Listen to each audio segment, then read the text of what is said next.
Alors bonjour à toutes et à tous, donc je suis Jennifer du dépôt de la RATP des Lilas.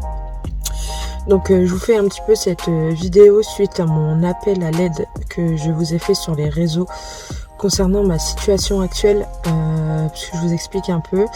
En janvier 2019, je suis tombée enceinte, qui malheureusement s'est soldée par une fausse couche quelques mois plus tard. Je suis de nouveau tombée enceinte en juin par le fait que ma grossesse soit jugée à haut risque d'accouchement prématuré. Mon médecin a décidé de me mettre en arrêt de travail pour le temps de ma grossesse.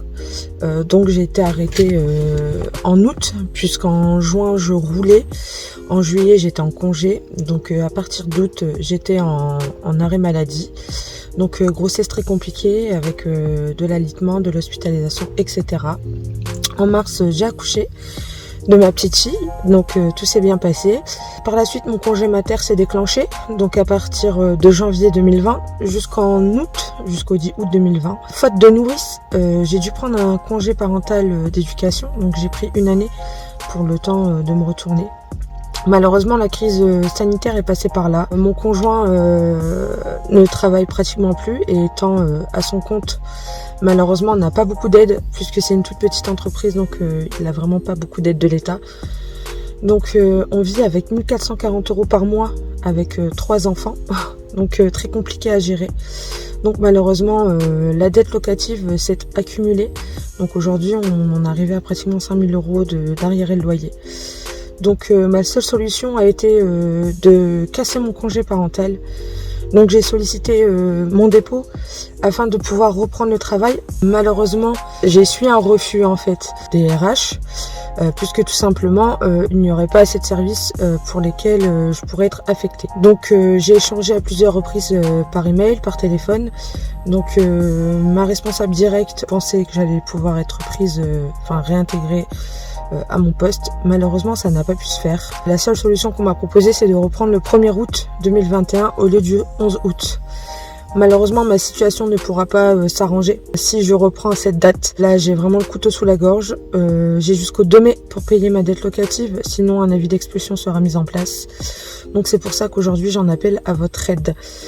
Donc voilà pourquoi je vous fais cette vidéo, pour vous expliquer un petit peu ma bouteille à la mer. Là je suis arrivée à saturation, je suis limite au bord du gouffre. Donc voilà pourquoi je vous fais cette vidéo aujourd'hui. Et je tenais aussi à remercier tous les gens qui ont pris mon appel à l'aide au sérieux, qui sont derrière moi, qui m'aident. Et je remercie vraiment toutes ces personnes qui sont là pour le combat des femmes au sein des entreprises à l'heure d'aujourd'hui. Et je les remercie vraiment de vive voix et du fond du cœur. Donc voilà, je vous remercie pour votre attention et croisez les doigts pour moi, pour que ma situation s'arrange. J'ai vraiment jamais été dans une situation pareille et c'est vrai qu'à l'heure d'aujourd'hui, pour moi, c'est très très compliqué. Je vous remercie à tous. Salut, moi c'est Fred Delany. Après avoir entendu le témoignage de Jennifer, je trouve ça tout à fait scandaleux que l'entreprise lui refuse son retour anticipé dans nos effectifs. Car comme beaucoup de salariés, nous sommes victimes de cette crise sanitaire. L'entreprise préfère réembaucher des machinistes retraités en CDD et de nous faire des bouts en S. Et d'un autre côté, elle va laisser dans une précarité assurée d'une famille de 5 personnes, dont 3 enfants. Continuons à dénoncer ces faits et continuons à défendre la cause de ces femmes. Un petit message en plus, j'apporte tout mon soutien à Maître Béral qui défend la cause noble, la cause des femmes.